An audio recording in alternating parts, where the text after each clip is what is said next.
Welcome to nursing career 247। मैं हूं अशोक कुमार यादव। आज हम फार्मेकोलॉजी के एक बहुत ही महत्वपूर्ण टॉपिक के बारे में पढ़ेंगे, ओपियोइड एनाल्जेसिक्स। देखिए, एनाल्जेसिक का मतलब होता है रेड्यूज करना पेन को। They work mainly on CNS, और जो ये एनाल्जेसिक है मेनली ब्रेन यानी सेंट्रल नर्वस सिस्टम पर वर्क करती है, यानी ब्रेन एंड स्पाइनल कॉर्ड पे। They do not cause loss of conscious, यानी लॉस ऑफ कॉन्शियसनेस का ये कारण नहीं होती है। अब आता है टाइप्स ऑफ एनाल्जेसिक्स, जिसमें आता है ओपियोइड। ओपियोइड जिसमें नार्कोटिक्स होते हैं, ये स्ट्रॉन्ग पेन किलर होती हैं। ओपियोइड रिसेप्टर पर काम करती हैं और कोज स्लीपी यानी नींद लाने का काम करती हैं और पेन रिलीफ का काम करती हैं। अब आता है नॉन ओपियोइड एनाल्जेसिक। ये मिल्ड टू मॉडरेट होती हैं पेन के लिए, जैसे एस्प्रिन, पीसीएम। अब आती है adjuvant analgesic. Not pain drugs mainly, यानी मेनली ये पेन की ड्रग्स नहीं होती, लेकिन पेन को कंट्रोल करने में काम करती हैं, जैसे गाबापेंटिन है, प्रेगबालिन है। उसके बाद आता है what are the opioids. Opioids क्या है?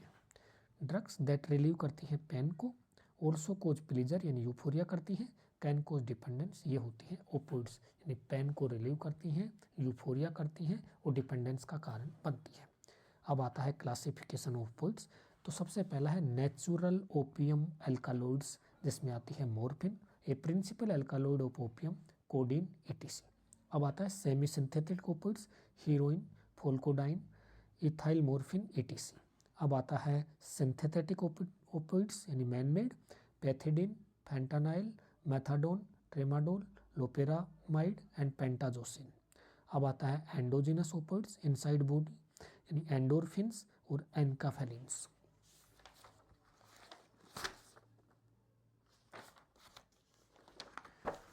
अब आता है important pharmacology actions of the morphine. जो मॉर्फिन होती है वो एक ओपियोइड एनाल्जेसिक होती है, और ये क्या होती है? ये होती है नेचुरल ओपियम एल्कालॉइड्स होती है मॉर्फिन।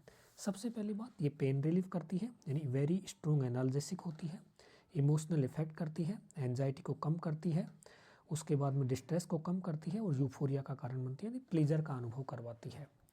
उसके बाद हम इसकी एक बार मैकेनिज्म ऑफ एक्शंस देखते हैं। तो मैकेनिज्म ऑफ एक्शन, जैसे ही आप मेडिसिन को देंगे यानी मॉर्फिन को देंगे, ब्रेन एंड स्पाइनल कॉर्ड पर पहुंच जाएगी। तो ये क्या करती है? बाइंड करती है म्यू ओपियोइड रिसेप्टर्स को। फिर ये release of substance P and glutamate transmitter पर, जो भी एक सब्सटेंस रिलीज करती है पी एंड ग्लूटामेट ट्रांसमीटर पर। पेन सिग्नल ट्रांसमिशन होते हैं स्पाइनल कॉर्ड में, पेन परसेप्शन होते हैं वो डिक्रीज हो जाते हैं, सेडेशन प्लस कामनेस लाती है, रेस्पिरेटरी सेंटर सप्रेस हो जाता है और रेस्पिरेटरी रेट डिक्रीज हो जाती है। उसके बाद देखते हैं कि जो मॉर्फिन होती है वो पाइलोरिक स्फिंक्टर को स्पाज्म करती है, इलियोसिकल को भी स्पाज्म करती है, एनाल स्फिंक्टर का भी स्पाज्म करती है, कॉन्स्टिपेशन का कारण बनती है, और spasm of sphincter of OD का भी ये स्पाज्म करती है।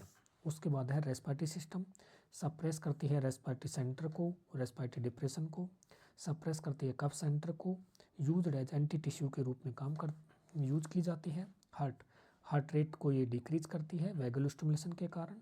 कॉन्ट्रा इंडिकेशन ऑफ मॉर्फिन, यानी जिसको रेस्पिरेटरी डिप्रेशन हो, ब्रोंकियल अस्थमा हो, causes bronchoconstriction, head injury हो, हाइपोटेंशन हो, डायग्नोस्ड एक्यूट एब्डोमिनल पेन हो।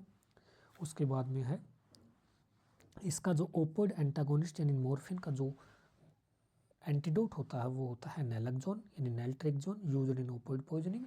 उसके बाद में आता है morphine is a strong opioid analgesic causing pain relief, euphoria, respiratory depression, constipation and is contraindicated in asthma, head injury and hypotension. Thank you.